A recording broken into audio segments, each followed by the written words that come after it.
हामिद साहब, आखिर में एक और जो डेवलपमेंट हुई है मैं ज़रा उस पर भी बात करना चाहूँगा, और वह है शहबाज शरीफ साहब की ज़मानत होना। ज़ाहिर है बहुत ज़राए से ये ख़बरें आ रही हैं कि बहरहाल इख्तलाफात हैं। दरसका का इलेक्शन हुआ, उसमें भी पूरी कोशिश थी कि जो क्रेडिट है वो हमजा शहबाज साहब को मिले, और शहबाज शरीफ साहब समझते हैं कि मरियम साहिबा ने जज्बाती होकर वो उन्होंने सियासी तौर पर मामलात को डील किया है। पीपल्स पार्टी के साथ भी इस हद तक आगे नहीं जाना चाहिए था, वो लड़काना भी चली गई, जिस किस्म की नारेबाजी भी की गई। उन्हें नहीं था शहबाज शरीफ साहब को पीपल्स पार्टी पर इतना भरोसा, इत्तिहाद ज़रूर करते मगर इतना आगे ना जाते। आपको लग रहा है कुछ सियासी स्ट्रैटेजी में फ़र्क आएगा या इख्तलाफात हैं? नहीं, मैं बिल्कुल भी इस सवाल में जो आप पूछना चाह रहे हैं मैं उससे बिल्कुल भी इत्तेफाक नहीं करता, इसलिए कि कुछ चीज़ें जो हैं वो मेरे ज़ाती तौर पर इल्म में है। मरियम नवाज़ शरीफ साहबा जो कुछ भी कर रही थी वो नवाज़ शरीफ साहब के मशवरे से कर रही थी। शहबाज शरीफ साहब जो कुछ भी कर रहे थे नवाज़ शरीफ साहब के मशवरे से कर रहे थे। हमजा शहबाज और मरियम नवाज़ जो हैं उनके दरमियान और शहबाज शरीफ और नवाज़ शरीफ साहब के दरमियान जो इख्तलाफात की बातें हैं ये तो मैं को पिछले 20-25 साल से सुन रहा हूँ, और पिछले 2-2.5 साल में भी मैंने बड़े किस्से कहानियाँ सुने हैं। लेकिन ये बात मेरे ज़ाती तौर पर इल्म में है कि जब शहबाज शरीफ साहब इस दौर में एक दफ़ा गिरफ्तारी के बाद रहा हो गए, और रहाई के बाद जब सितंबर 2020 में आल पार्टीज़ कॉन्फ्रेंस हुई थी और उसमें मौजूद थे शहबाज शरीफ साहब और उसमें मरियम साहिबा भी मौजूद थी, और जब PDM तश्कील पा गई थी तो उसके बाद आगे चलने के लिए फिर शहबाज शरीफ और मरियम नवाज़ शरीफ साहबा के दरमियान कुछ मामला जो हैं वो तय हो गए थे। उनको पता था, उनको ये बताया गया था कि आपके दरमियान इख्तलाफात को बढ़ाने की कोशिश होगी, और फिर नवाज़ शरीफ साहब भी ऑन बोर्ड थे, और उसमें मुस्लिम लीग नून के बहुत ज़्यादा लोगों को नहीं बताया गया। लेकिन मरियम नवाज़ और शहबाज शरीफ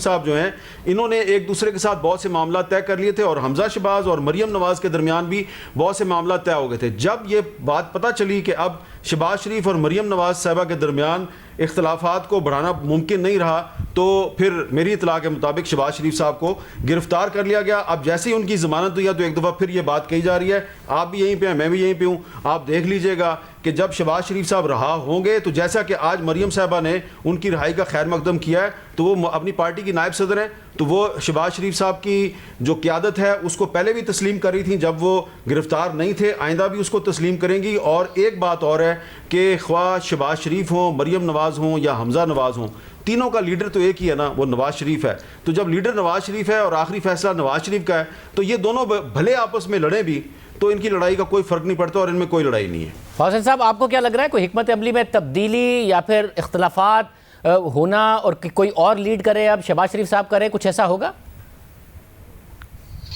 देखिए, में बुनियादी नुकता है वो बिल्कुल दुरुस्त है कि सब पाकिस्तान मुस्लिम लीग नून में लीडरशिप है जो मैटर करती है वो नवाज शरीफ की है, शुरू से था, और अब भी इसमें कोई तब्दीली नहीं आई। मरियम साहिबा जो कुछ कर रही थी वो मियां नवाज शरीफ साहब के दामाद के मुताबिक कर रही थी, और शहबाज साहब अब जब रिहाई के सदारती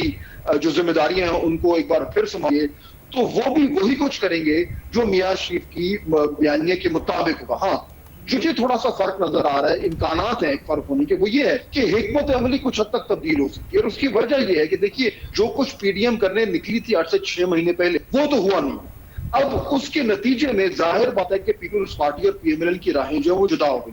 PMLN ने अब अपनी देखी, और मेरे ख्याल जमात के अंदर ये बहस जरूर है कि उस सियासत को आगे बढ़ाने के लिए और अगले इलेक्शन में अपनी पोजीशन को बेहतर करने के लिए और अपने आप को इक़्तिदार के करीब लाने के लिए हमें कौन सा बयानिया अपनाना है और उस बयानिए को ऑपरेशनलाइज किसने करना है। तो उस हवाले से ऐन मुमकिन है कि शहबाज शरीफ साहब के आने से हिकमत अमली कुछ हद तक जो हल्की सी मुफाहिमत हमें नजर आए और किसी और ज्यादा स्पेस क्रिएट करने की कोशिश हो जिसमें मुस्लिम नून अपनी सियासत कर सके। लेकिन ये सब कुछ तभी होगा जब उसमें मियां नवाज शरीफ साहब की जो मर्जी है वो शामिल होगी। तो शहबाज साहब का बड़ा चैलेंज हाल में ये होगा कि अपने बड़े भाई को किसी तरीके से कन्विंस कराएं कि थोड़ी सी हिकमत में तब्दीली लाने की जरूरत है।